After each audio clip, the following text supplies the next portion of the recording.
Bonjour et bienvenue, je suis Adrien d'ABC Moteur et nous voici au Bourget. Alors ce n'est pas pour découvrir le salon de l'aéronautique, mais pour découvrir le nouveau 3008 de Peugeot, un lancement très important et un modèle qui change beaucoup que je vous invite à découvrir tout de suite dans la suite. Alors voilà, je me tiens à côté du 3008 et là on peut dire que le changement est radical. Ça n'a plus rien à voir avec la génération précédente. Vraiment l'ancien, d'ailleurs à sa sortie, avait un petit peu comment dire, déçu parce que oui, le style n'était pas terrible, il était un peu pâteau, on ne savait pas ce que c'était, un monospace surélevé, un SUV, il hésitait un peu entre les deux styles et là clairement c'est le nouveau Peugeot quoi. C'est déjà un petit peu d'ADN de 308, de 208 avec ces optiques là qu'on voit à l'avant.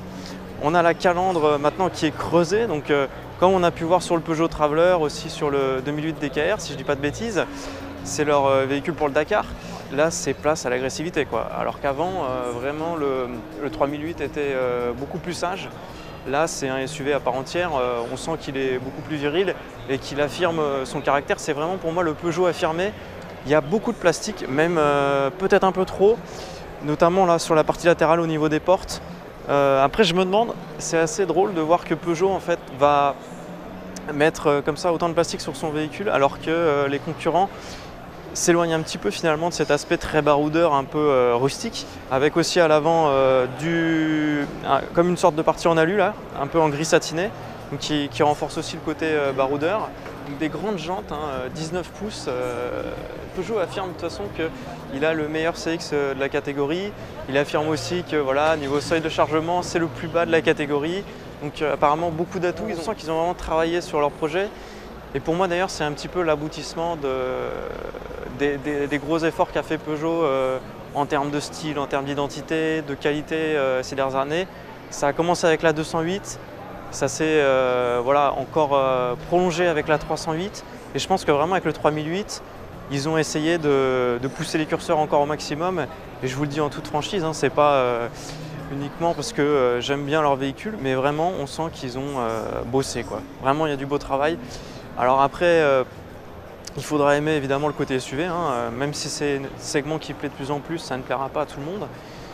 Là je remarque que voilà, au niveau du capot, ce qui est marrant, c'est que sur le côté, il y a une petite ouverture ici, donc sans doute pour refroidir le moteur. C'est assez inhabituel de l'avoir ici, souvent les entrées sont à l'avant, là il y en a aussi, ou sur le capot. Ici, on a une autre petite particularité, c'est, vous voyez, sur la partie latérale, déjà ce petit décroché là au niveau du vitrage. Alors certains, ça rappelle un peu le Lexus RX.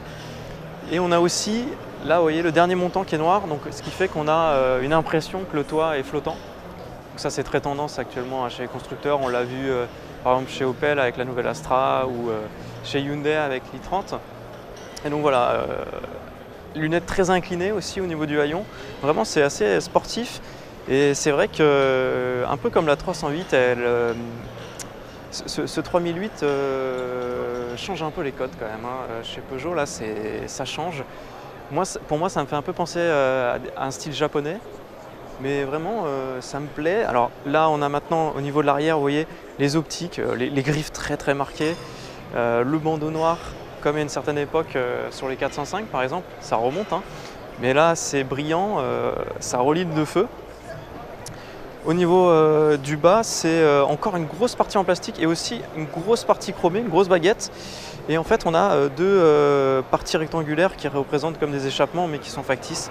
Sachez qu'en termes de volume de coffre, il est maintenant de 520 à 1580 litres, contre 432 à 1241 litres auparavant. Là aussi, on a une belle progression. De toute façon, de manière générale, les dimensions progressent puisqu'il est 8 cm plus long que la première génération.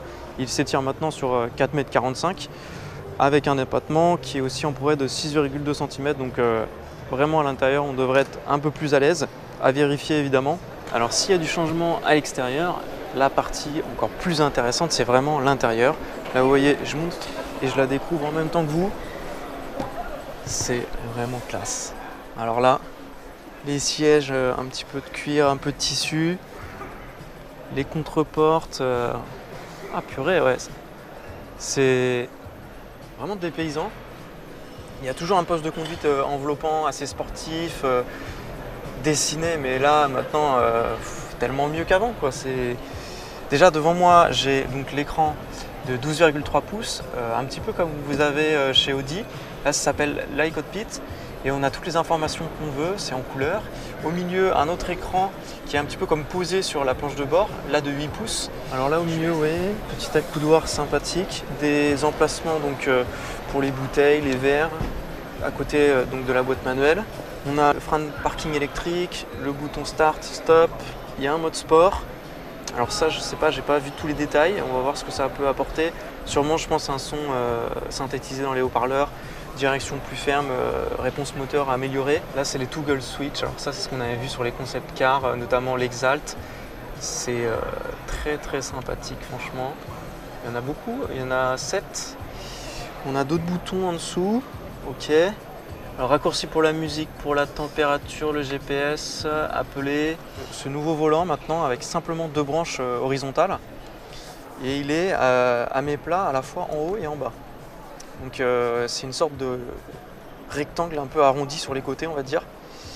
Et ouais, moi ça me plaît bien tout ça. Déjà je suis adepte du petit volant. Il est peut-être un petit peu plus épais que celui de la 208 dont je me souviens. Toit panoramique, ouvrant. On a le contour, la vitesse. C'est une espèce de petit anneau qui défile. Là j'ai la vue sur le GPS. Peugeot réserve aussi un petit bonus à ce qu'il appelle les derniers mètres avant l'arrivée, avec en fait une trottinette électrique qui se range et se recharge dans le coffre. C'est voilà, une petite trottinette, un petit gadget ou quelque chose d'utile. Ça restera à déterminer en fonction des tests, donc de la voiture et de la trottinette. Est-ce que vous pensez que c'est un gadget ou quelque chose qui pourrait être utile? C'est vrai que voilà, on a parfois des endroits inaccessibles en voiture, on doit se garer un petit peu à l'écart. Donc est-ce qu'une trottinette ça peut être utile? Ou dès lors qu'on est un peu chargé ou qu'on est à plusieurs, ça devient inutile du coup. Est-ce que pour un trajet, pour aller jusqu'au travail, ça peut être utile? C'est vrai qu'on voit de plus en plus de personnes utiliser des moyens alternatifs pour circuler. Sachez aussi que le Peugeot 3008 aura 6 moteurs, donc qui vont jusqu'à 180 chevaux à la fois en essence et en diesel. Pour l'instant, je crois qu'il n'y a pas eu d'informations sur une éventuelle motorisation hybride. Il faudra voir si ça viendra par la suite. Je pense que ça sera le cas parce qu'on avait déjà eu un peu les prémices de cette motorisation sur l'ancien 3008. Qu'en pensez de ce 3008? Je suis vraiment quand même assez séduit.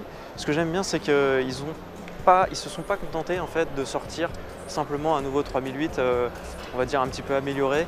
Là vraiment, déjà ils sont repartis un petit peu de zéro au niveau du style, bien qu'évidemment ils reprennent des éléments qu'on a vus sur la 208, sur la 308 et sur les concepts.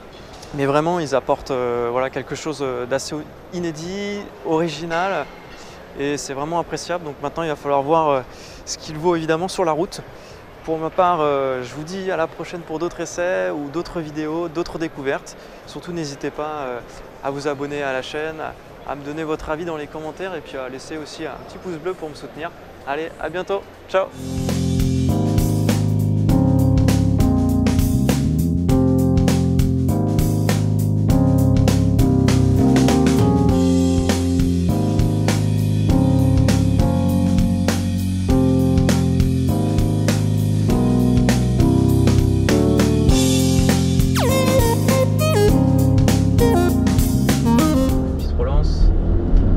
Puissance maximale est à 4000 tours.